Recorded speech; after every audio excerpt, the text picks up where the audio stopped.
Assalamualaikum warahmatullahi wabarakatuh.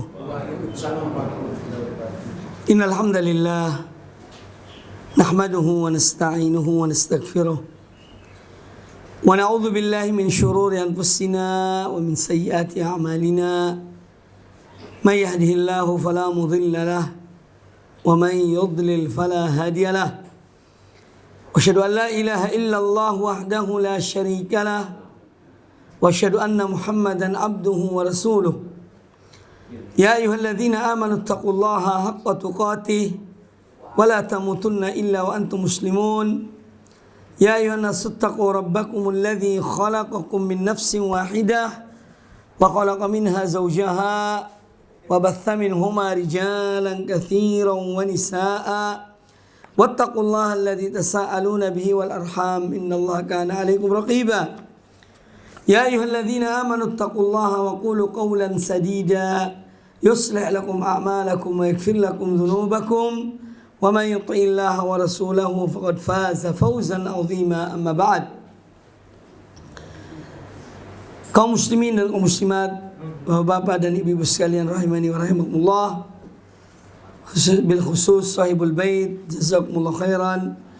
Alhamdulillah, pada kesempatan yang baik ini kita dipertemukan kembali oleh Allah Azza wa Jalla setelah sekian lama masa pandemi. Kita tidak aktif dalam kajian-kajian di majelis yang mulia ini, generasi sunnah, dan insyaallah mudah-mudahan ke depan ya bisa kita lanjutkan dan programkan tentang kajian-kajian rutin.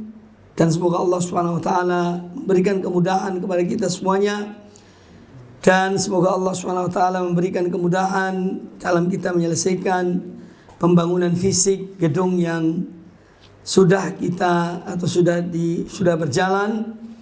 Dan inilah perjuangan. Semoga Allah Subhanahu wa taala senantiasa menolong kita dan memberikan taufik pada kita untuk dapat melaksanakan amanah yang dipikulkan kepada yayasan ini dan kepada kita semuanya. Pada kesempatan yang baik ini saya ingin mengkaji kitab, dan insyaallah untuk kajian-kajian ke depan di majelis yang mulia ini juga saya akan membawa atau membahas kitab ini. Kitab ini berjudul Al-Idahul Mubin fi Syarhil Arba'ina fi Huquqi Rabbil Alamin. Ini kumpulan 40 hadis ya yang dijelaskan oleh seorang alim, seorang syekh, tentang 40 hadis-hadis Nabi SAW berkaitan dengan hak-hak Allah Subhanahu wa taala. Kita diciptakan oleh Allah Azza wa Jalla untuk beribadah kepada Allah. Wa ma khalaqtul jinna wal insa illa liya'budun. Dan tidaklah kuciptakan jin dan manusia melainkan untuk beribadah menyembah aku, yakni menyembah Allah Subhanahu wa taala. Dan Al-Quranul Karim dan hadis-hadis Nabi SAW penuh dengan dalil yang menunjukkan hal tersebut, yaitu hak Allah yang wajib kita penuhi. Hak Allah yang wajib kita penuhi, yaitu beribadah kepada Allah Subhanahu wa taala. Nah, kumpulan hadis ini saya melihat sangat penting untuk kita mengkaji dan kita mengetahui, sehingga kita insyaallah taala kalaupun ajal menjemput kita berada di atas tauhid dan ibadah kepada Allah Subhanahu wa taala. Itulah bekal yang paling berarti bagi seorang hamba. Bukan harta, bukan jabatan, bukan kedudukan dan yang lainnya, tetapi adalah yaitu ibadah kita kepada Allah Ta'ala. Kita memenuhi hak Allah Subhanahu wa Ta'ala. Nah, kita langsung membahas tentang hadis. Hadis yang pertama, ya, ini kitab ini perlu saya kenalkan, ditulis oleh seorang syekh, murid dari Syekh Muhammad bin Shalih Al-Utsaimin rahimahullah ta'ala, yaitu Syekh Anis bin Nasir Al-Mus'abi hafizahullah ta'ala. Beliau salah seorang ulama di Dubai. Kami pernah hadir di majelisnya membahas hadis-hadis ini. Maka kami melihat bahwa pembahasan kitab itu lebih bermanfaat, lebih terfokus. Ya, jadi bekal bagi kita yang ada rujukannya. Tematik sesekali, tidak ada masalah. Ya, tapi membaca kitab ini lebih bermanfaat insyaallah taala bagi kita semuanya. Baik, al-hadits al-awwal. Hadis yang pertama dari kitab ini. An Mu'adz radhiyallahu anhu qala, dari Mu'adz bin Jabal radhiyallahu anhu, beliau berkata, kuntu ridfan Nabi sallallahu alaihi wasallam ala himarin yuqalu lahu Ufair. Dahulu, kata Mu'adz, aku pernah dibonceng oleh Nabi sallallahu alaihi wasallam di atas seekor keledai yang namanya Ufair. Jadi orang Arab dahulu, binatang-binatang mereka diberi nama. Unta apa namanya? Ya. Jadi mereknya apa? Kalau sekarang mobil, kendaraan, sepeda motor ya ada. Ya, ini merek itu. Jadi nama himar ini, keledai ini adalah Ufair. Ketika sedang dibonceng oleh Nabi SAW, faqala, beliau berkata kepada siapa? Kepada siapa? Kepada Mu'adz, ya, kepada Mu'adz bin Jabal radhiyallahu anhu. Ya Mu'adz, wahai Mu'adz, hal tadri haqqallahi ala ibadihi? Wahai Mu'adz, tahukah engkau apakah hak Allah atas hamba-hambanya? Arti pertanyaan ini, tahukah engkau wahai Mu'adz, apakah kewajiban para hamba yang wajib mereka penuhi kepada Allah Subhanahu wa taala? Yang dia itu menjadi hak Allah. Kan kalau kita hidup ini ada hak istri, ada hak suami. Ya, hak artinya sesuatu yang harus kita lakukan. Ya. Jadi ini Mu'adz ditanya oleh Nabi sallallahu alaihi wasallam, tahukah engkau apakah hak Allah atas hamba-hambanya? Artinya apakah kewajiban para hamba kepada Allah Subhanahu wa taala? Itu maknanya. Kewajiban mereka yang wajib mereka lakukan terhadap Allah Subhanahu wa taala. Ini pertanyaan pertama. Pertanyaan kedua, wa ma haqqul ibadi 'ala Allah? Dan apakah hak para hamba atas Allah Ta'ala? Artinya apakah yang harus Allah lakukan kepada hamba-hambanya? yakni apabila mereka itu melakukan peribadatan hanya kepada Allah, ya, kalau mereka melakukan kewajiban mereka. Qultu, kata Mu'adz bin Jabal, Allahu wa rasuluhu a'lam. Allah dan Rasulnya lebih mengetahui. Qal, kata Rasulullah SAW, fa inna haqqallahi 'alal ibadi an ya'buduhu wa la yusyriku bihi syai'an. Sesungguhnya hak Allah atas hamba-hambanya an ya'buduhu. Hak Allah atas hamba-hambanya yaitu mereka harus beribadah menyembahnya. Wa la yusyriku bihi syai'an. Dan mereka tidak boleh menyekutukan Allah dengan suatu apapun. Ini hak Allah atas hamba-hambanya, yakni kewajiban para hamba kepada Allah Ta'ala, beribadah menyembah Allah dan tidak menyekutukan Allah dengan suatu apapun. Adapun wa haqqal ibadi 'alallahi, dan hak para hamba yang harus diberikan Allah pada mereka, ya, hak para hamba yang harus diberikan Allah pada mereka, yakni kalau mereka melakukan kewajiban mereka, ya, alla yu'adziba man la yusyriku bihi syai'an. Kewajiban Allah adalah tidak mengadab mereka, tidak menyiksa mereka kalau mereka tidak menyekutukan Allah dengan suatu apapun. Fakultu, kata Mu'adz bin Jabal, maka aku berkata, ini bertanya kepada Nabi SAW, ya Rasulullah, afala ubashiru bihin nas.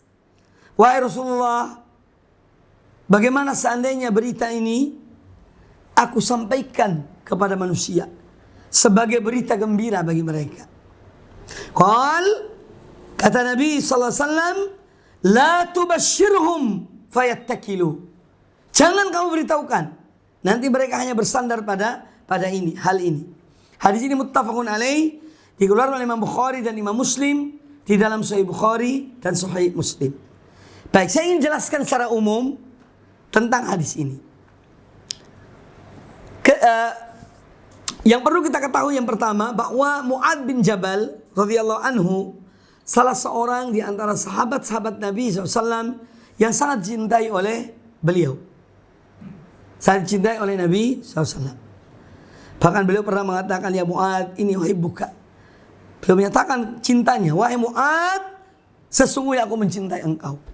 Nah, bagaimana seorang sahabat, seorang hamba yang dicintai oleh Rasulullah SAW? Ya, ini satu kemuliaan yang besar bagi beliau, itu Mu'adz bin Jabal.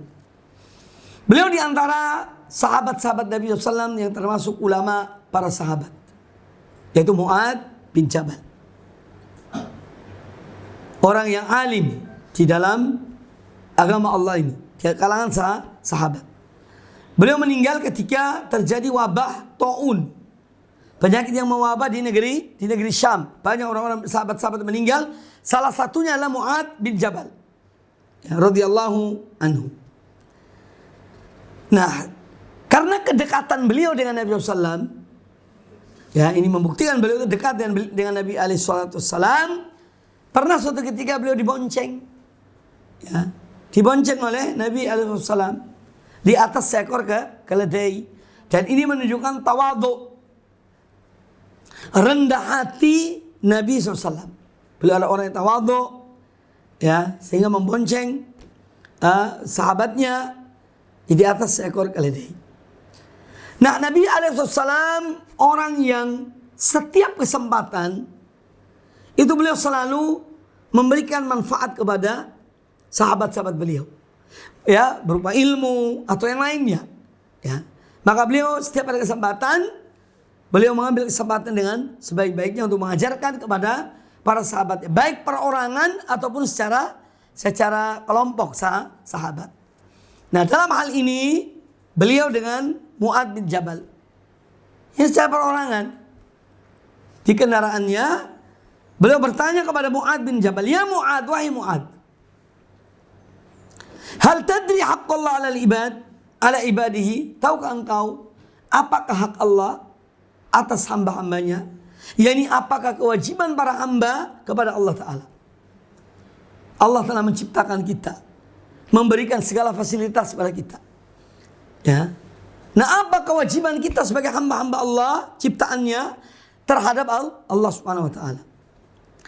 Dan apa kewajiban Allah kepada hamba-hambanya? Sebetulnya Allah itu tidak mempunyai kewajiban pada hamba-hambanya, karena Allah Maha Kuasa. Karena mungkin ada yang bertanya, masa Ustaz Allah punya kewajiban pada hamba-hambanya? Siapa kita ini? Ya. Nah, ini perlu dipahami bahwa pada dasarnya Allah tidak mempunyai kewajiban kepada siapapun. Dia Rabbul Alamin, yang Maha Kuasa atas segala sesuatu. Tetapi ada hal-hal yang Allah wajibkan atas dirinya. Jadi ada hal-hal yang Allah mewajibkan hal itu kepada atau atas dirinya. Saya berikan contoh sekarang. Di dalam hadis qudsi riwayat Imam Muslim, ya, Allah Subhanahu wa Ta'ala berfirman dalam hadis qudsi, ya, bukan Al-Quran tapi hadis qudsi. Kata Allah Subhanahu wa Ta'ala, ya ibadi inni haramtu dzulma ala nafsi Wahai hamba-hambaku, sesungguhnya aku mengharamkan atas diriku perbuatan kezaliman. Jadi Allah mengharamkan dirinya menzalimi hamba-hambanya. Ya. Paham ini ya? Sampai sini paham ya? Sebetulnya Allah kalau mau menzalimi hambanya, tak ada yang bisa mencegah. Ya. Tapi Allah Maha Adil. Allah tidak mau menzalimi hamba-hambanya. Makanya Allah mengutus para rasul untuk menyampaikan kepada mereka risalah Allah. Sehingga nanti di hari kiamat kelak, kalau mereka ada yang masuk surga karena mereka taat pada para rasul, ada yang diazab, itu udah punya alasan mereka. Oh, sudah diutus rasul. Ya. Jadi Allah tidak menzalimi hamba-hambanya. Allah menyampaikan kepada kita, ini hak, ini batil, ini benar, ini salah, ini halal, ini haram, ini jalanku yang lurus. Ya, ikuti dia, jangan menyimpang. Semua sudah dijelaskan. Nah, kalau ada yang melanggar, berarti yang salah itu yang melanggar. Kita hidup di masyarakat yang ada aturannya, ada aturan lalu lintas misalnya. Karena ada aturan belok kiri, belok kanan, stop, ya. Ini ada jalur, ada marka jalan. Ya kalau melanggar ditahan, ya kita yang salah. Jangan salahkan polisinya, kan begitu. Nah, hidup pun begitu, demikian ini. Kehidupan kita pun demikian. Nah, jadi inni haramtu dzulma ala nafsi. Sesungguhnya aku mengharamkan kezaliman, berbuat zalim atas diriku. Wa ja'altuhu bainakum muharraman. Dan aku jadikan perbuatan kezaliman di antara kalian juga sesuatu yang haram. Fala tadzalamu, maka janganlah kalian saling menzalimi. Oleh muslim dan muslim yang lain tidak boleh menzalimi. Bahkan orang kafir pun kita tidak boleh menzalimi. Ya, tidak hanya muslim dan muslim. Orang kafir tidak mencuri, tidak boleh dituduh mencuri. Haram hukumnya. Iya. Tidak boleh kita memfitnah, menzalimi. Katakan apa adanya. Dia bersalah, bilang bersalah, tidak. Oh, jangan kau hanya orang kafir, tidak apa-apa. Kita bilang dia ini mencuri, padahal dia tidak mencuri. Itu dosa juga, tidak boleh. Nah, jadi pada dasarnya tidak ada kewajiban bagi Allah SWT atas dirinya. Tetapi Allah mewajibkan dirinya atau mengharamkan dirinya berbuat sesuatu seperti kezaliman itu. Nah, maka dari itu ketika di sini disebutkan ya wa ma haqqul ibadi 'ala Allah, dan apakah kewajiban Allah pada hamba-hambanya? Ya. Kewajiban yang dimaksud di sini Allah mewajibkan di dirinya. Ya. Tidak ada yang mewajibkan sesuatu pada Allah Ta'ala. Karena Allah Maha Kuasa, Allah Maha Besar. Ya, tetapi Allah mewajibkan sesuatu atas dirinya. Qultu, kata Mu'adz bin Jabal, Allah wa rasuluhu a'lam. Allah dan Rasulnya lebih mengetahui. Ini di antara adab para sahabat kepada Nabi Sallallahu Alaihi Wasallam. Ketika ditanya sesuatu yang mereka tidak paham, mereka mengatakan Allah dan Rasulnya lebih mengetahui. Itu ketika kapan itu? Rasulullah masih hidup. Ya. Tetapi setelah wafatnya Rasulullah, kalimat ini tidak lagi Allah dan Rasulnya lebih mengetahui. Hanya Allahu a'lam. Paham ini ya? Jadi ketika Nabi SAW masih hidup, ketika beliau ditanya atau sesuatu, mereka mengatakan Allah dan Rasulnya lebih mengetahui. Karena Rasulullah masih hidup ketika itu. Setelah wafatnya Nabi SAW, Rasulullah dihapus. Hanya Allah yang lebih mengetahui. Karena Rasulullah SAW sudah meninggal. Makanya kita pun sekarang demikian. Ada ustaz ditanya, ya, ustaz apa hukum ini? Oh, wallahu a'lam, saya tidak tahu. Ya, tidak ada orang mengatakan Allah dan Rasulnya lebih mengetahui. Sudah ada, Rasulullah SAW meninggal. Ya, ini yang harus kita pahami, istilah-istilah yang dipakai oleh para ulama. Kata Mu'adz bin Jabal, Allah wa rasuluhu a'lam. Allah dan Rasulnya lebih mengetahui. Kemudian Nabi SAW memberitahukan apa kewajiban para hamba kepada Allah yang menjadi hak Allah Ta'ala. Fa inna haqqallah 'alal ibadi an ya'buduh. Sesungguhnya hak Allah atas hamba-hambanya an ya'buduhu, yaitu mereka harus beribadah menyembahnya, wala yusyriku bihi syai'an, dan mereka tidak boleh menyekutukan dia dengan sesuatu. Ini adalah kewajiban para hamba kepada Allah Subhanahu wa taala. Ya. Inilah makna dari firman Allah dalam surat Muhammad ayat yang ke-19. Fa'lam annahu la ilaha illallah. Ketahuilah, berilmulah bahwasanya tiada sembahan yang hak kecuali Allah. Apa makna kalimat ini? Supaya kita mengetahui bahwa kita mempunyai kewajiban kepada Allah Ta'ala. Apa kewajiban kita pada Allah Ta'ala? Beribadah, menyembah hanya kepada Allah dan tidak menyekutukan Allah dengan suatu apapun. Itu kewajiban kita. Fa'lam, ketahuilah, berilmulah. Makanya kita ini wajiblah belajar. Ya. Yang hanya di bangku sekolah belajarnya, SD, SMP, SMA, insinyur, doktor, profesor. Wah, agamanya tidak tahu. Loh, banyak loh profesor yang ngerti agama, banyak loh. Iya. Tapi dia ngerti di bidangnya. Iya. Di bidangnya. Tapi agama ya di umum saja. Rukun Islam 5, rukun iman 6, tidak apa-apa sih insya Allah. Cuma ada hal-hal yang harus kita ketahui. Ya. Ada hal-hal yang wajib kita ketahui. Ini masalah agama yang kita bawa sampai di akhirat. Ini seperti masalah tauhid, masalah akidah, masalah iman. Nah, jadi ini kewajiban manusia kepada Allah Ta'ala. Yang mana kewajiban ini menjadi hak bagi Allah. Ya.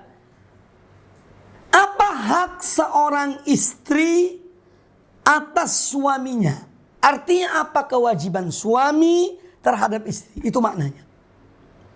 Ya.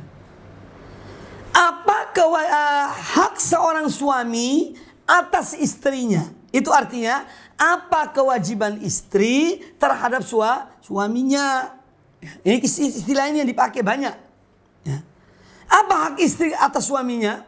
Ya, harus diberi nafkah, diberi makan, diberi minum, ya, diberi tempat tinggal, ya, nafkah dan seterusnya. Apa kewajiban istri pada suami? Ini melayani suaminya. Itu hak suami atas istri. Ya, taat pada suaminya. Ya, keluar harus pakai izin. Jangan tahu-taunya nongol di luar. Ya, harus paling tidak beritahukan. Mas, bang, aku mau keluar. Minta diizinkan. Oh ya silakan. Nah, jadi ini kewajiban-kewajiban atau istilah hak dan kewajiban. Jadi hak Allah kepada hamba atas hamba-hambanya, mereka wajib untuk beribadah hanya kepada Allah Subhanahu wa taala dan tidak menyekutukan Allah dengan sesuatu. Sedangkan hak Allah atas hamba-hambanya, ya, atau hak para hamba atas Allah Ta'ala, yakni kewajiban Allah pada hamba-hambanya jika mereka melakukan kewajiban mereka, ya, yaitu Allah tidak mengadab mereka. Allah mewajibkan dirinya untuk tidak mengadab hamba-hambanya yang beribadah hanya kepada Allah Subhanahu wa taala. Allah wajibkan atas dirinya, ya, bahwa dia akan menyelamatkan mereka dari azab Allah, dari azabnya, dari api neraka. Nah, ini suatu hal yang kelihatan sederhana. Ya. Makanya Mu'adz bin Jabal mengatakan, "Ya Rasulullah, bagaimana seandainya ini suatu hal berita gembira ini? Aku akan beritahukan kepada yang lainnya." Kata Rasulullah SAW, "Jangan, nanti dianggap enteng sama mereka. Oh, yang penting aku pokoknya beribadah pada Allah Ta'ala, tidak menyekutukan Allah dengan suatu, ya, itu nanti hanya sebagai satu hal yang menjadi sandaran mereka." Nah, di akhir hidupnya Mu'adz bin Jabal, ketika akan meninggal di akhir hidupnya, baru beritahukan tentang hadis ini. Ya, kata para ulama, ta'atsuman, karena takut dosa. Kalau tidak disampaikan ini, takut dosa. Jadi ini ilmu yang harus disampaikan kepada umat, kepada kaum muslimin. Maka di akhir hidup beliau sampaikan hadis ini. Nah, Hadis ini menjelaskan kepada kita tentang kewajiban bertauhid pada Allah Ta'ala. Inti dari hadis ini adalah kewajiban seorang hamba untuk mentauhidkan Allah Subhanahu wa Ta'ala. Apa sih tauhid itu? Tauhid itu arti mengesahkan. Mengesahkan. Mengesahkan Allah dalam 3 hal. Mengesahkan Allah dalam 3 hal. Yang pertama, dalam rububiyah Allah. Apa sih rububiyah itu? Rububiyah itu salah satu jenis tauhid. Namanya tauhid rububiyah. Ya. Tauhid rububiyah ini berkaitan dengan 3 hal. Biar gampangnya begitu. Tauhid rububiyah ini berkaitan dengan 3 hal. Yaitu seorang wajib beriman bahwasanya Allah yang menciptakan alam semesta ini, Allah yang menguasainya, Allah yang mengaturnya. Intinya rububiyah itu 3. Ya. Inti rububiyah itu 3. Ini berkaitan dengan Rabb. Rabbul Alamin. Alhamdulillahi Rabbil Alamin. Apa sih Rabbil Alamin? Ini kaitannya 3 ini. Dia yang menciptakan alam semesta ini, Dia yang menguasai alam semesta ini, Dia yang mengatur alam semesta ini. Ini namanya tauhid rububiyah. Ya. Kaitan dengan 3 hal ini. Loh, apa ada kesyirikan dalam tauhid rububiyah ini? Pada umumnya tidak sebetulnya. Ya. Arti manusia secara fitrah itu mengakui. Ya, entah orang Nasrani, orang Yahudi, hatta orang yang nyembah berhala, kalau ditanya siapa sih yang ciptakan langit dan bumi ini? Oh, Dia yang di atas itu. Jadi itu fitrah yang mengatakan demikian. Jadi sudah fitrah. Bahwa Allah yang menciptakan, Allah yang menguasai. Siapa yang menurunkan hujan? Dia akan jawab, yang menurunkan hujan yaitu Dia.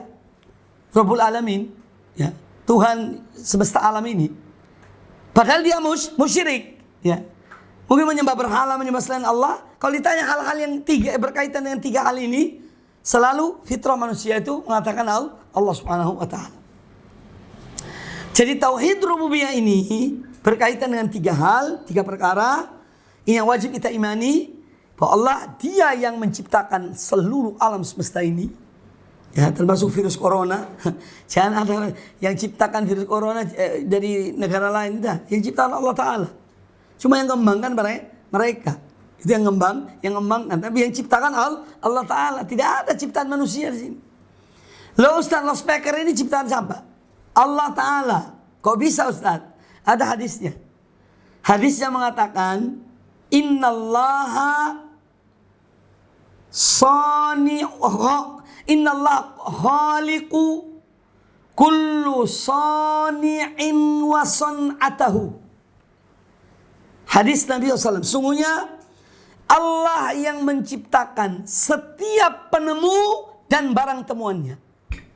Baru ya, baru dengar ini? Baru dengar ya? Ya. Jadi yang ciptakan pesawat siapa? Ya Allah Ta'ala. Karena yang ciptakan penemunya adalah Allah Ta'ala. Barang temuan itu kan barang-barang yang sudah ada, ditemukan dengan ilmu yang mereka capai. Tapi yang menciptakan hakikatnya adalah Allah Ta'ala, yang ciptakan penemunya, dan barang temuannya itu Allah Ta'ala yang ciptakan. Iya, besi. Siapa yang ciptakan besi? Ya Allah Ta'ala. Kemudian diolah besi ini jadi seperti ini. Ya, jadi pesawat. Tapi yang ciptakan besi siapa? Allah Subhanahu Wa Ta'ala. Tidak ada manusia ciptakan besi. Ya. Manusia menemukan. Ini barang-barang temuan. Dengan ilmu pengetahuan, teknologi, mereka temukan. Tapi hakikat yang menciptakan adalah Allah Subhanahu Wa Ta'ala. Baik. Jadi kita wajib beriman bahwa menciptakan seluruh alam semesta ini hanya Allah Ta'ala. Tidak ada pencipta kecuali Allah Ta'ala. Yang kedua, beriman bahwasanya yang menguasai alam semesta ini hanya Allah Subhanahu Wa Ta'ala. Tidak ada penguasa lainnya. Penguasa lain hanya bersifat sementara. Seorang jadi presiden, seorang jadi raja, semua terbatas. Ada wilayahnya, ada rakyatnya, terbatas. Bukan semua. Tapi Allah Ta'ala menguasai seluruh alam semesta ini. Kemudian yang ketiga, yang mengatur. Jadi Allah Ta'ala Dia yang mengatur seluruh ciptaannya ini. Dia yang mengatur. Ya, yang menurunkan hujan, yang menumbuhkan tumbuh-tumbuhan. Ya. Dan yang lainnya, ada semua apa yang kita alami dalam kehidupan ini semua tidak keluar dari pengaturan dan ketetapan Allah Subhanahu wa taala. Ini namanya tauhid rububiyah. Mana dalilnya? Setiap hari kita baca alhamdulillahi rabbil alamin.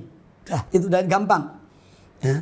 Bahwa segala punya hanya milik Allah, Dia yang menciptakan, Dia yang menguasai, Dia yang mengatur alam semesta ini. Itu artinya. Yang kedua, ya, jenis tauhid yang kedua adalah tauhid uluhiyah. Apa sih tauhid uluhiyah itu? Ini berkaitan dengan ibadah kepada Allah Ta'ala. Setelah kita mengakui bahwa Allah Dia menciptakan, Dia mengatur, Dia menguasai, apa konsekuensinya? Ya hanya Dia yang disembah. Hanya Dia yang diibadahi, tidak boleh ibadah pada yang lainnya. Ya. Kita mendapat nikmat, semua nikmat Allah berikan dari Allah Ta'ala. Mosok kita nyembah pada yang lainnya. Sekarang ada seorang berbuat baik pada kita. Si B berbuat baik pada si C. Tahu si C ini, itu bukan si B kok. Aku dapat ini dari, iya pokoknya aku usaha sendiri. Ini namanya apa? Kufur nikmat namanya. Yang berikan dia itu si B, tapi dia tidak mengakui si B yang berikan. Malah berbuat baiknya kepada si D. Ya kan namanya syirik namanya. Syirik dalam, ya ini tidak mensyukuri. Makanya pada hakikatnya kita diperintah oleh Allah Ta'ala untuk menyembah Allah itu dalam rangka apa? Mensyukuri nikmat Allah. Pada dasarnya itu. Supaya kita ini jangan kufur nikmat. Oh nikmat dari Allah Ta'ala, kau disembah kepada selain Allah. Ya, iya. Jadi ibadah kita diperintahkan oleh Allah Ta'ala ini dalam rangka mensyukuri nikmat Allah. Makanya orang yang tidak bersyukur pada nikmat Allah itu orang yang tercela. Ya. Jangankan pada Allah Ta'ala. Di dunia ini sesama manusia, kalau seorang berbuat baik lalu orang itu tidak mengakui, malah dibalas dengan keburukan, itu perbuatan yang tercela dalam kehidupan manusia. Ya. Nah, jadi yang kedua tauhid uluhiyah. Apa tauhid uluhiyah? Yaitu kita wajib untuk beriman bahwasanya semua peribadatan kita hanya kepada Allah Ta'ala. Tidak boleh kepada selainnya. Jadi uluhiyah itu kaitan dengan ibadah. Ibadah yang kita lakukan tidak boleh kepada selain Allah. Makanya kita sholat karena Allah, puasa karena Allah, mengeluarkan zakat karena Allah, bersedekah karena Allah, haji karena Allah, dan seterusnya. Semua amal-amal ibadah kita yang kita diperintahkan oleh Allah Ta'ala hendaknya kita lakukan hanya untuk Allah Subhanahu Wa Ta'ala. Tidak boleh diserahkan pada selainnya. Ini kaitan dengan tauhid uluhiyah. Ya ayuhan nas, u'budu rabbakum. Wahai sekalian manusia, sembahlah kalian kepada Tuhan kalian. Ya. Ini tauhid uluhiyah. Di dalam surah Al-Fatihah ada, yaitu apa? Iyyaka na'budu wa iyyaka nasta'in. Ini dalil tauhid uluhiyah. Jadi tauhid rububiyah dalilnya tadi, alhamdulillah rabbil alamin. Tauhid uluhiyah dalilnya iyyaka na'budu wa iyyaka nasta'in. Yang gampang aja, gampang dihafal. Kemudian yang ketiga tauhid nama-nama Allah dan sifat-sifat Allah. Bahwa Allah zat yang maha sempurna, Dia memiliki nama-nama dan Dia memiliki sifat yang tidak sama dengan sifat makhluknya. Ya, itu Allah Subhanahu wa taala. Ada dalilnya banyak. Ya, bismillahirrahmanirrahim. Ar-Rahman Ar-Rahim nama Allah dan sifatnya. Maha pengasih dan penyayang. Alhamdulillahirabbil alamin. Ar-Rahman Ar-Rahim. Maliki yaumiddin. Malik yang menguasai di hari kiamat. Itu juga salah satu nama Allah Ta'ala. Ya. Al-Malikul Quddus. Ya. Qul a'udzu birabbin nas, Malikin nas, Ilahin nas. Nah, jadi nama-nama Allah ada 99. Ya, dan sifat-sifat Allah tidak terbatas. Sebetulnya nama dan sifat Allah tidak terbatas. Tapi yang kita ketahui hanya 99. Itu yang diberitahukan oleh Allah kepada kita. Ini 3 macam tauhid yang wajib kita mentauhidkan Allah dengan 3 macam tauhid ini. Rububiyah, uluhiyah, dan nama dan sifat-sifat Allah. Sekarang pertanyaan, Ustadz, apakah ada syirik dalam tauhid rububiyah? Jawabannya ada. Orang yang syirik dalam tauhid rububiyah, padahal fitrah manusia itu tidak, yang mengakui Allah Ta'ala. Contoh syirik dalam rububiyah. Seakan-akan ada Tuhan yang lain yang mengatur. Kalau ada orang mengatakan, ya, dalam tauhid rububiyah ini, bahwa ada sebagian makhluk Allah ini yang mengatur rezeki seseorang, ya, atau yang menurunkan hujan di wilayah tertentu. Wilayah Jawa Timur dan sekitarnya ini ada seorang wali khusus, ya, yang ngatur sini. Ini syirik dalam rububiyah. Ya. Wilayah Jogja Selatan ada wali yang ngatur sana. Menurunkan kasih rezeki, turunkan hujan, ya, turunkan bencana. Ini syirik dalam rububiyah. Ada Ustadz? Ya ada. Ya, jangan dikira tidak ada. Ada sebagian manusia, kok bahkan sebagian orang yang bilang kaum muslimin percaya seperti itu. Ya, ini syirik dalam rububiyah. Ya. Ada orang nyata di uang, duit 5.000, tulis huruf Arab, jim, kaf, lam dan seterusnya. Ya, nulis. Ya, kemudian dijual 5.000, berapa ini? Ini 100.000 satu. Taruh di laci duitmu, laci toko. Nanti banyak orang belanja. Nah, ini syirik. Syirik dalam rububiyah. Apa ada seperti itu? Ada. Ya, banyak. Duit 5.000 ditulis. Tulisan-tulisan Arab. Ya, tidak tahu apa. Tulisan jin mungkin. Ha, kaf, lam, mim, nun. Tidak tahu apa. Kemudian ini taruh di lacimu. Berapa harganya ini? Ini kan 5.000 harganya. Untuk memakan uangnya manusia. Harta orang dan batil. Dijual 50.000. Lah kalau 10, 500.000. Padahal hanya 5.000 kali 10 itu 50.000 jadi 500. Lah begitulah manusia. Ya, cara-cara kotor untuk memakan harta manusia. Ya. Padahal rezeki itu Allah sudah menentukan. Ada tulisan ini, tidak ada tulisan ini, rezeki hamba-hambanya sudah diatur. Mulai kita bayi dalam perut ibu itu sudah catat. Ini rezekinya sekian, ini umurnya sekian, ini sekian. Sudah diatur oleh Allah Ta'ala. Jadi apakah ada syirik dalam rububiyah? Ada. Jangan dikira tidak. Ya. Ada syirik dalam rububiyah. Kalau dalam uluhiyah, ya banyak. Penyembah berhala, penyembah patung, sapi, api yang disembah. Itu syirik dalam rububiyah. Dalam uluhiyah. Ya. Jadi ada berapa macam tauhid? Tiga. Rububiyah, uluhiyah, nama-nama dan sifat-sifat Allah subhanahu wa ta'ala. Baik.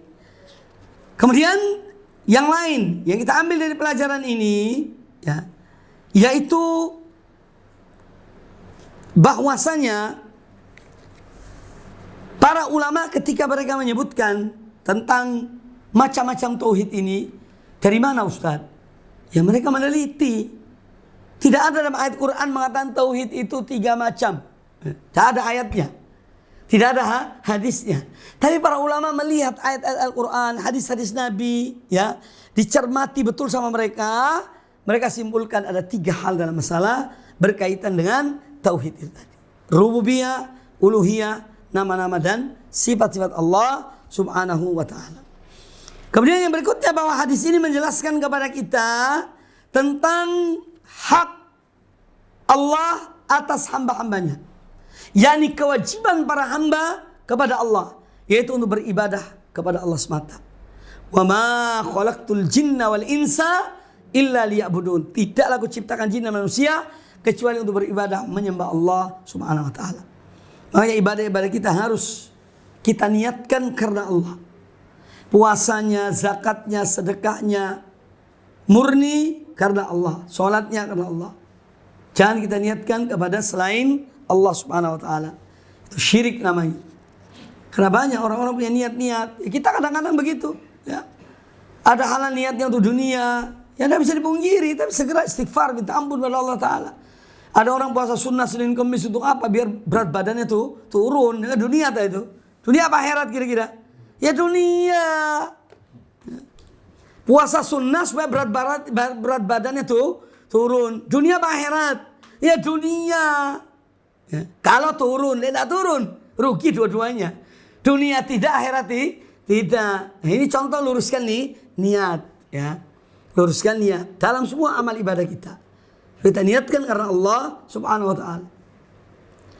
Nah, jadi ada orang mengunjungi, jenguk saudaranya, tetangga yang sakit. Ya.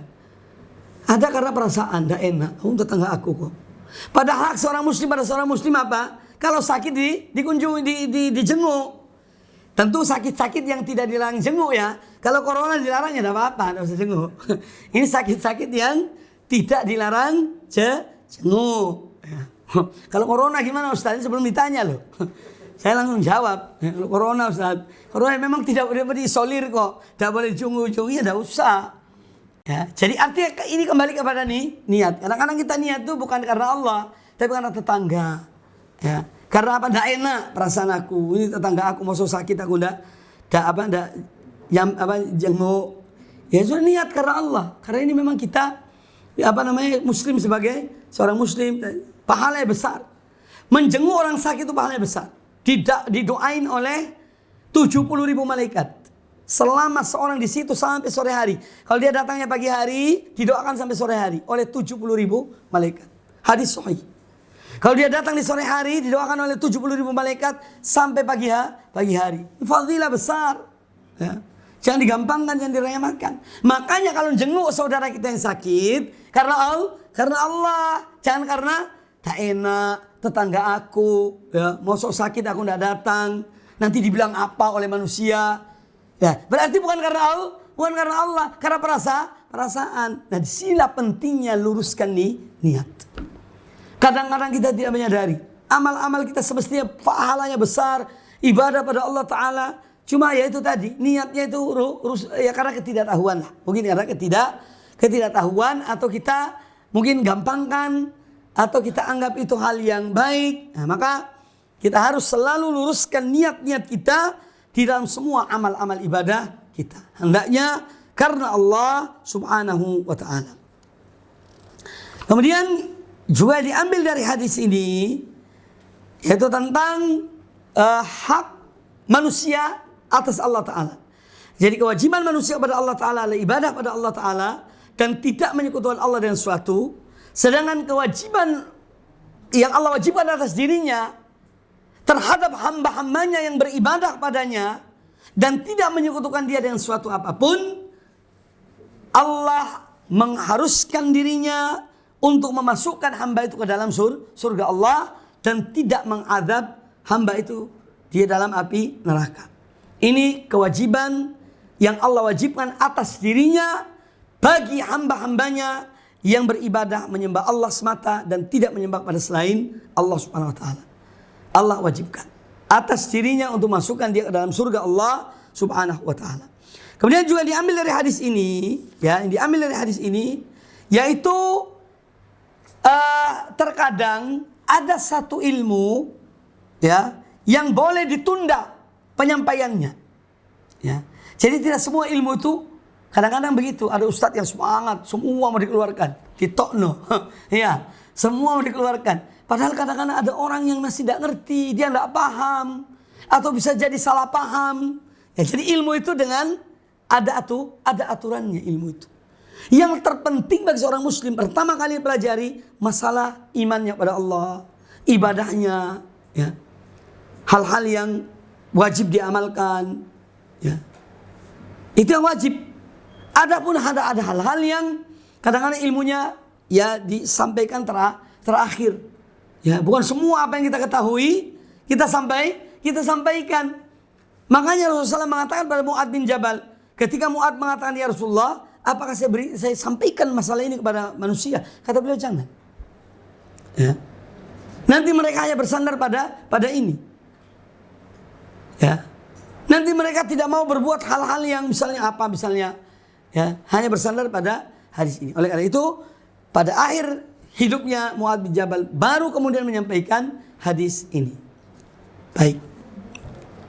Bapak Ibu sekalian rahimani wa rahimakumullah, ilmu itu hendaknya diambil dari sumbernya. Ya.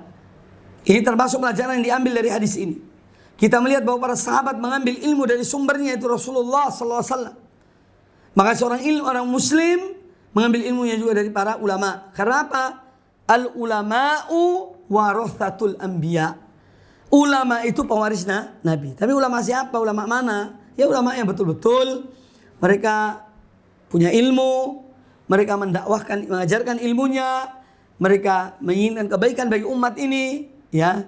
Itu ulama-ulama yang Rabbani, ulama yang takut pada Allah Subhanahu wa taala. Karena tidak sedikit ada sebagian orang yang menisbahkan diri sebagai ulama tetapi tidak takut kepada Allah Subhanahu wa taala. Jadi ulama-ulama Rabbani yang mengajarkan ilmu sesuai dengan apa yang Allah ajarkan pada mereka, ya, melalui Rasulullah SAW, dan mereka menginginkan kebaikan bagi umat ini. Baik, sampai di sini ada pertanyaan sebelum kita lanjutkan hadis yang berikutnya. Karena tidak mesti satu hadis setiap pertemuan. Bisa jadi 2, bisa jadi 3 hadis. Ada yang bertanya dari hadis yang kita bahas ini? Jelas ya? Kan masih ada waktu ya? Berapa menit lagi? 10 menit. Ya baik, tidak apa-apa. Hadis yang kedua. Hadis yang kedua. Penulis kitab ini berkata, hafizahullah ta'ala, an Ubadah ibn Samit radhiyallahu anhu. Dari seorang sahabat namanya Ubadah bin Samit radhiyallahu anhu.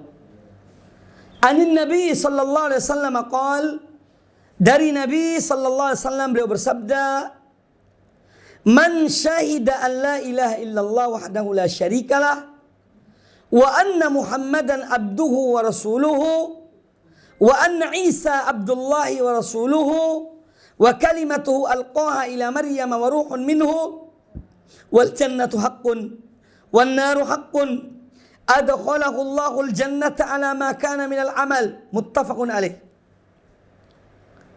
Hadis yang kedua dari Ubadah bin Samit radhiyallahu an. Beliau berkata bahwa Nabi sallallahu alaihi wasallam bersabda, man syahida, barang siapa bersaksi, alla ilaha illallah wahdahu la syarikalah, bahwasanya tiada sembahan yang hak kecuali Allah. Allah yang Maha Esa, yang tidak ada sekutu baginya. La syarikalah. Wa anna Muhammadan abduhu wa rasuluh. Dan barang siapa yang bersaksi bahwasanya Muhammad adalah hambanya dan rasul utusannya. Wa anna Isa abdullah wa rasuluh. Dan barang siapa yang bersaksi bahwasanya Isa bin Maryam, Isa putra Maryam, adalah hamba Allah dan rasulnya. Wa kalimatuhu alqaha ila Maryam, dan bahwasanya Isa bin Maryam adalah kalimat Allah, yaitu kun fayakun, jadilah maka jadilah, ya. Yang mana kalimat ini ditiupkan kepada Maryam. Jadi Maryam itu tidak menikah tapi punya anak. Dari mana anaknya? Dari perintah Allah. Kun fayakun, jadilah maka jadilah Isa. Karena Allah Maha Kuasa atas segala sesuatu. Ya, Allah Maha Kuasa atas segala sesuatu. Wa kalimatu alqaha ila Maryam wa ruhun minhu. Dan barang siapa bersaksi bahwasanya Isa adalah hamba Allah dan rasulnya, rasul utusannya, dan Isa adalah kalimat Allah, ya, yang ditiupkan, disampaikan kepada Maryam. Wa ruhun minhu, dan Isa adalah ruh ciptaan Allah, sehingga jadilah dia Isa. Wal jannatu haqqun wan naru haqqun, dan barang siapa yang bersaksi bahwasanya surga itu hak, neraka itu hak, apa balasannya? Adkhalahu Allahul jannata, Allah akan masukkan dia ke dalam surga, ala ma kana minal amal, sesuai dengan amal ibadahnya, amal perbuatannya. Hadis ini muttafaqun alaih, dikeluarkan oleh Imam Bukhari dan Imam Muslim dalam Sahih Bukhari dan Sahih Muslim. Nah ini insya Allah kita jelaskan, mudah-mudahan kapan-kapan lah, ya, tergantung beliau, Pak Daru. Ini masalah-masalah keimanan. Ya, sekarang ada kalimat yang di sini disebutkan, barang siapa bersaksi. Apa makna bersaksi? Ketika ada perkara di pengadilan, ayo mana saksi Anda? Kan gitu ya. Apa arti saksi itu? Orang yang mengetahui, melihat, menyaksikan satu kejadian. Begitu kan? Nah, ini kata-kata ini penting dipahami. Di sini disebutkan, kita menyebutkan dalam 2 kalimat syahadat. Asyhadu an la ilaha illallah wa asyhadu anna Muhammad Rasulullah. Aku bersaksi bahwa saya tidak sembahan yang hak kecuali Allah, dan bahwa saya Muhammad adalah Rasul Allah. Lah, ini kata-kata saksi. Nah, sekarang kita menyaksikan apa enggak? Kita tidak menyaksikan Allah dengan mata kepala kita. Kita tidak menyaksikan Nabi SAW dengan mata kepala kita. Tapi mengapa digunakan kata ini? Ya, jadi ini untuk menunjukkan bahwasanya persaksian seorang mukmin pada Allah Ta'ala, ya, dan Rasulnya, seakan-akan dia melihat dengan mata kepalanya sendiri. Itu maknanya. Padahal makna saksi sebetulnya orang yang lihat dengan mata kepalanya. Ketika ada suatu kejadian, oh saya saksi Pak, ya, bahwa dia mukuli istrinya sampai jatuh, misalnya, ya, itu kan ada saksinya. Ini contoh kasus saja, ya. Itu contoh. Jadi persaksian dalam bahasa ini, seketika seorang mengucapkan asyhadu an la ilaha illallah, ya, aku bersaksi bahwa saya tiada sembahan yang hak kecuali Allah, dan aku bersaksi bahwa saya Muhammad adalah Rasul Allah. Ini seakan-akan diletakkan orang yang menyaksikan ini seperti dia melihat dengan mata kepalanya sendiri. Ini agungnya persaksian itu. Agungnya persaksian akan keesaan Allah Ta'ala. Seakan-akan seorang itu melihat dengan mata kepalanya. Dan memang kita melihat dengan mata kepala kita. Apa yang kita lihat? Ayat-ayat Allah, ya, alam semesta ini, diri kita, ini semua ciptaan Allah. Walaupun kita tidak melihat Allah Ta'ala dengan mata kepala kita, tapi kita melihat Allah Ta'ala dengan, yaitu dari tanda-tanda kebesaran Allah Subhanahu wa Ta'ala. Ini tentang makna kalimat menyaksi atau kata menyaksikan. Asyhadu Allah. Nah, barang siapa yang bersaksi bahwa saya tiada sembahan yang hak kecuali Allah, dan bahwa saya Muhammadlah Rasul, adalah hamba dan Rasul Allah. Dia bersaksi bahwa Isa bin Maryam adalah hamba dan Rasul Allah. Dan Isa bin Maryam diciptakan dengan kalimat Allah, yaitu perintah. Apa perintahnya? Kun fayakun. Jadilah, maka jadilah. Kemudian dia bersaksi bahwasanya Isa bin Maryam adalah ruh ciptaan Allah. Allah menciptakan ruh ini, ditiupkan ke dalam rahim Maryam, maka jadilah Isa. Kemudian dia bersaksi bahwasanya surga itu hak. Surga itu betul-betul ada, sudah diciptakan oleh Allah, dan dia tempat bagi orang-orang beriman dan beramal saleh. Kemudian dia bersaksi bahwa neraka adalah juga hak, benar adanya, sudah diciptakan oleh Allah, dan neraka itu adalah tempat bagi orang-orang yang durhaka kepada Allah Ta'ala, ya, maka dia akan mendapat surga, dia akan dimasukkan surga oleh Allah Ta'ala sesuai dengan amal perbuatannya. Karena amal perbuatan antara manusia itu berbeda-beda, satu dengan yang lainnya. Makanya surganya pun bertingkat-tingkat. Surganya pun bertingkat-tingkat. Tidak sama si A dan si B. Tidak sama. Tergantung pada amalnya. Oleh karena itu, manusia macam-macam. Ada yang sungguh-sungguh dalam ibadah. Ada yang kita tidak tahu. Bangun jam 2 malam, semua lagi tidur, dia sholat. Kita tidak tahu. Iya. Ada yang puasa Daud, diam, tapi ada rahasia, ada diumumkan. Aku alhamdulillah ambil puasa Daud. Tak usah diumumkan ibadah. Aku alhamdulillah, ya walaupun ini ada alhamdulillah ya betul, tapi kadang-kadang ini ada misi-misi tertentu. Syaitan itu pinter dalam supaya orang itu membuka rahasia amalnya. Itu pinter dan caranya. Itu syaitan. Jadi amal itu begini ya, ini yang perlu kita pahami. Amal ibadah manusia itu ada 2 macam. Ada amal yang tidak bisa disembunyikan. Sholat berjamaah di masjid tidak bisa disembunyikan. Ya, seorang jalan keluar ke masjid tidak bisa pakai, kemudian laki-laki pakai cadar, pakai ini tertutup, tidak tahu siapa yang jalan ke masjid. Tidak ada. Ya harus memang keluar, dilihat oleh tetangga, dilihat oleh orang. Itu amal ibadah yang tidak bisa disembunyikan. Pergi ibadah haji bisa tidak sembunyi-sembunyi.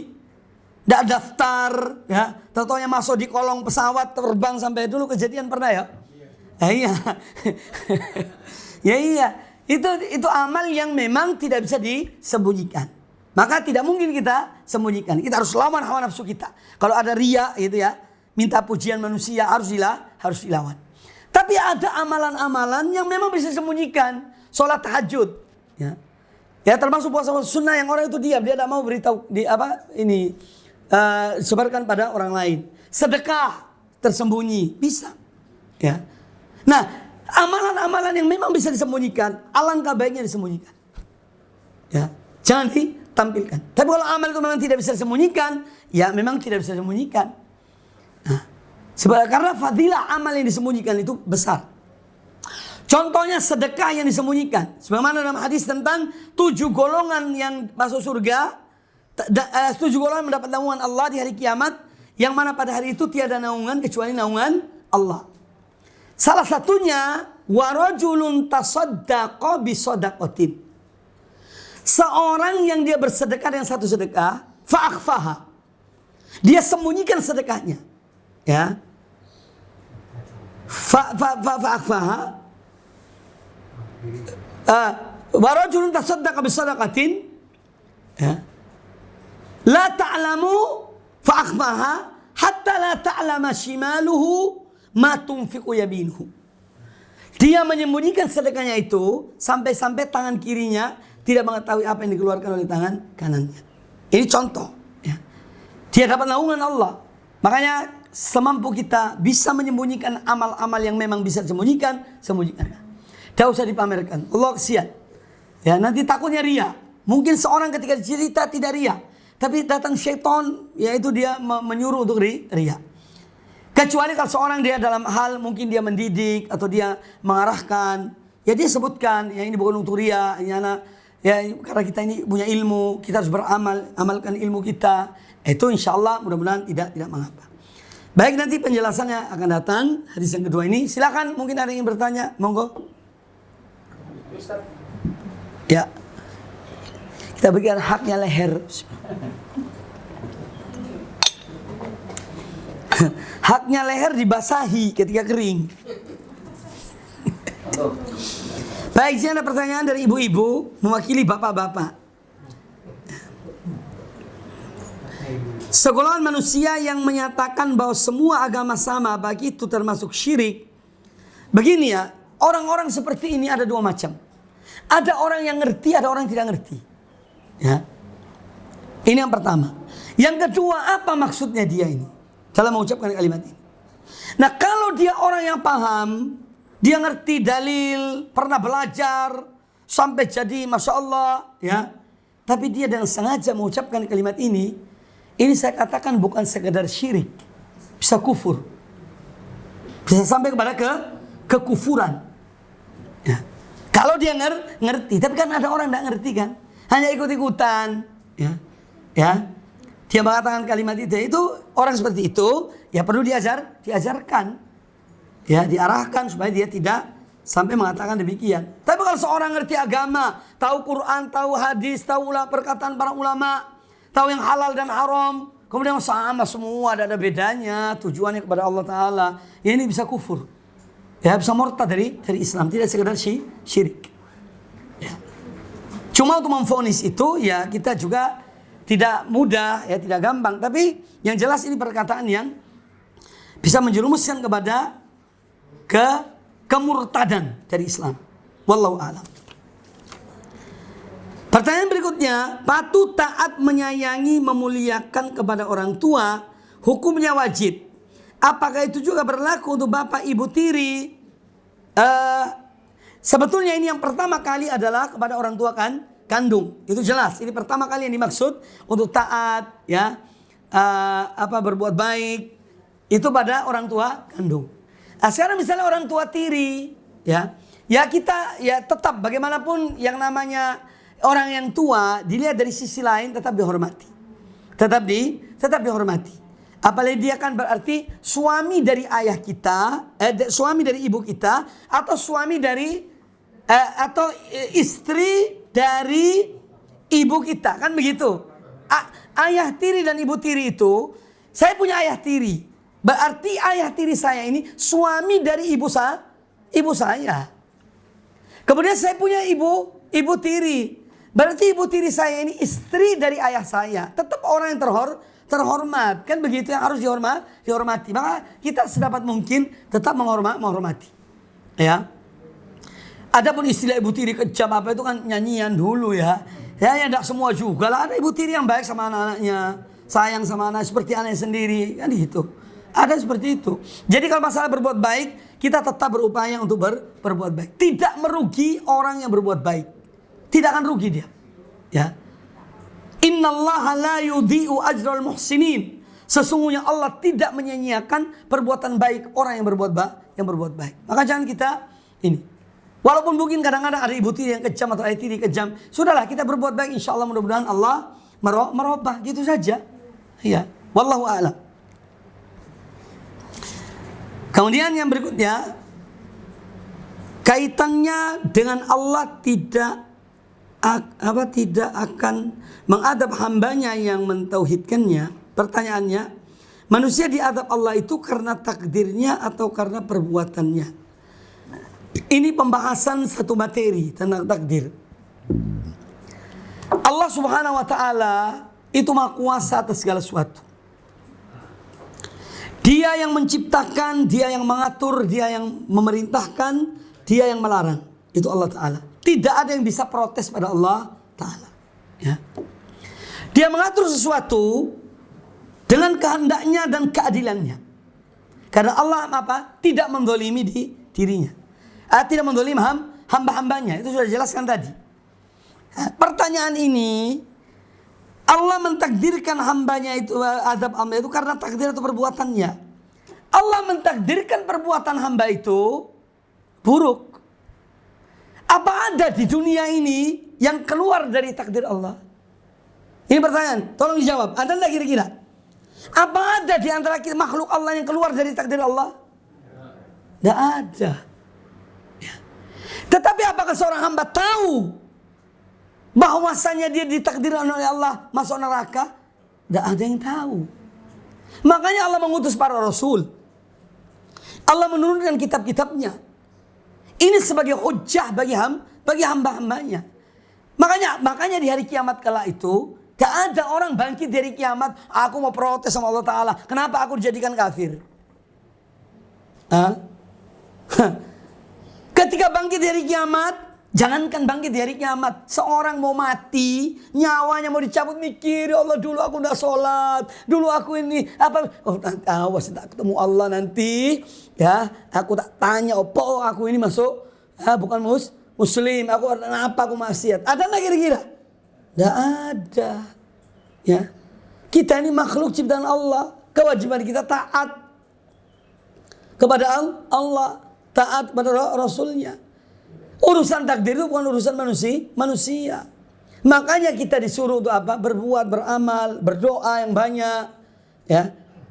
Selebihnya serahkan pada Allah Ta'ala. Gitu saja. Ya.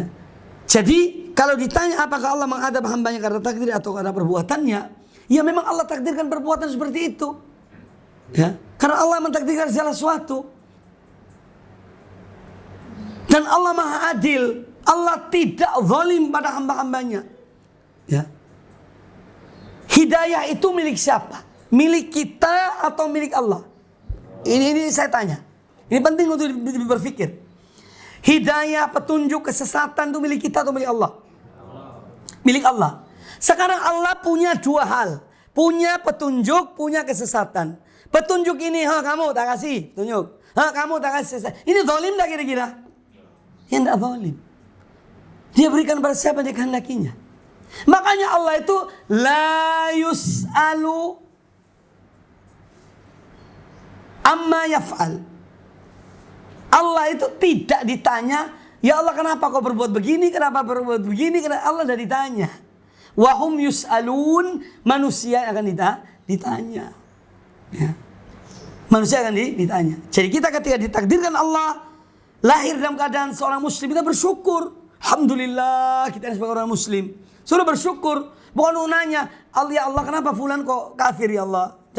Diri kita, selamatkan diri kita. Ya ayyuhalladzina amanu ku anfusakum wa ahlikum naro. Wahai orang yang beriman, pelihara diri kalian dan keluarganya dari adab api neraka. Tak usah ini, ya apa ya dia ini, nanti gimana, disiksa karena apa? Bukan urusan kita. Urusan kita ku anfusakum wa ahlikum naro. Pelihara dirimu dan keluargamu dari api neraka, itu yang terpenting. Jelas ini ya? Sudah cukup? Apa lanjut? Oh, monggo ya.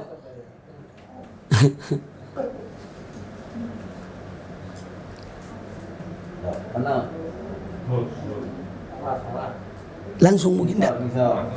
Iya. Gini Ustaz, Ya. Ustaz tadi telah mengatakan ulama. Ya, ulama itu ada berapa ulama Ustaz? Seorang gini Ustaz, contoh aja di masjid saya itu, katanya Ustaz di situ mengatakan bahwa kelahiran Nabi Muhammad itu membaca sholawat di masjid-masjid itu, dan dia itu katanya dari ulama. Nah itu ulama yang bagaimana? Mau penjelasan? Baik, ulama itu ada dua macam. Ada ulama Rabbani, ada ulama su. Jadi ada ulama Rabbani itu yang betul-betul punya ilmu, ilmunya diajarkan, ya, kemudian dia bersabar dalam menyampaikan ilmunya. Ada ulama itu ya. Memang di Indonesia ini terlalu gampang menyebutkan ulama, itu mudah sekali. Ya. Hatta di gang-gang kalau ada acara-acara ya para alim ulama, padahal tidak ada satu pun ulama di situ. Cuma bahasa itu sangat mudah untuk diucapkan. Ya. Jadi ini istilah saja disebutkan, tapi sebetulnya kadang-kadang juga tidak punya ilmu yang ngomong itu. Ya, tidak punya ilmu. Cuma karena ini istilah yang banyak dipakai sehingga jadi ulama. Ya. Maka ulama yang pertama ulama Rabbani, yang kedua adalah ulama su. Ulama su itu ulama yang yaitu yang du'atun ila abwabi jahannam. Sebutkan oleh oleh para ulama, oleh hadis Nabi SAW, ulama su itu adalah para dai yang menyuruh manusia untuk masuk ke pintu-pintu neraka. Ulama jelek. Ya, jadi kita harus waspada, harus hati-hati. Ya, kita alhamdulillah bersyukur pada Allah Ta'ala, kita mengenal tauhid, kita mengenal sunnah Nabi SAW, mengenal manhaj para salafus soleh, para sahabat, dan ini kita bersyukur. Mudah-mudahan Allah berikan hidayah lah. Bagaimanapun saudara-saudara kaum muslimin, ya semoga Allah berikan hidayah pada kita dan pada mereka semuanya. Ya, semoga Allah berikan petunjuk untuk mengikuti Quran dan Sunnah secara benar. Wallahu a'lam. Assalamualaikum warahmatullahi wabarakatuh. Kita kebanyakan orang muslim sekarang ini kan sebetulnya persembahan kan pada Allah. Tapi kalau setelah mempunyai panen melimpah itu kadang-kadang mempunyai persembahan dilarung ke laut, itu bagaimana hukumnya? Hukumnya syirik besar. Ya. Jadi kalau ada orang ya panen atau punya kepercayaan dengan menyembelih seekor kambing atau sapi atau dan diserahkan kepada penghuni lahannya itu, ya maksudnya jin, maksudnya itu syaitan, maka ini syirik besar. Ya, dia harus bertobat pada Allah Ta'ala. Itu yang pertama. Yang kedua, sembelihannya tidak boleh dimakan, walaupun yang menyembelih itu baca bismillah. Sekarang misalnya begini, ada orang akan nanam di sawahnya. Sebelum menanam, dia punya kepercayaan bahwa sawah ini ada penjaganya, penghuninya, yaitu jin. Supaya sawah ini aman dari wereng dan yang lainnya, harus kita persembahkan untuk penghuni ini seekor ayam jantan misalnya, berwarna hitam misalnya, atau putih, atau seekor kambing, kepalanya dikasih. Ya. Kemudian dipanggillah seorang dukun, saya tidak katakan kiai, dukun, ya. Dukun, tolong Pak, mau nyembelih ini. Dia menyembelih bismillah loh ini. Bismillah, Allahu Akbar, krek. Ya, diambil kepala kambing atau sapi atau ayam untuk yang ini, sedangkan yang lainnya dimasak. Ya, hukum memakannya haram. Hukum memakannya haram. Ya. Haramnya tidak pendek, panjang. Haram. Walaupun baca bismillah. Mengapa demikian? Kok bisa Ustaz? Karena dia menyerahkan binatang ini bukan pada Allah, untuk makhluk. Untuk syaitan itu, untuk jinnya itu. Maka hukum makanya haram, tidak dibolehkan. Jelas ini ya? Yang lain monggo. Cukup ya? Baik. Beliau ingatkan saya karena mau ke Kediri, ke Jombang. Baik, mudah-mudahan bermanfaat bagi kita semuanya. Aku qouli hadza wastaghfirullahi li wa lakum. Saya ingin doa dan satu doa yang sering dibaca oleh Nabi sallallahu di majelis beliau. Ya, ini tidak banyak yang tahu. Yaitu nanti kita ini supaya kita mudah-mudahan diberkahi oleh Allah Taala. Walaupun tidak perlu sering, cuma sesekali kita perkenalkan pada majelis ada doa yang Nabi SAW itu selain kafaratul majlis. Ini doa yang sering dibaca sebelum menutup ini pertemuan beliau.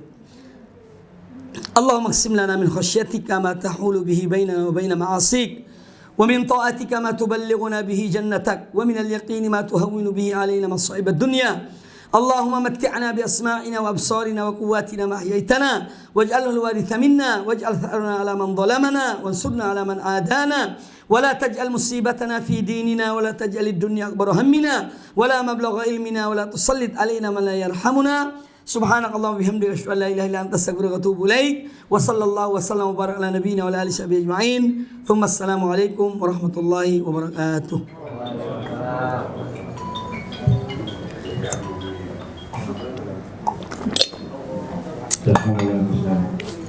Bagi jamaah mungkin kalau masih ada waktu saya persilakan mungkin mau lihat bangunan yang sedang kami proses atau progresnya, insya Allah kita bisa bersama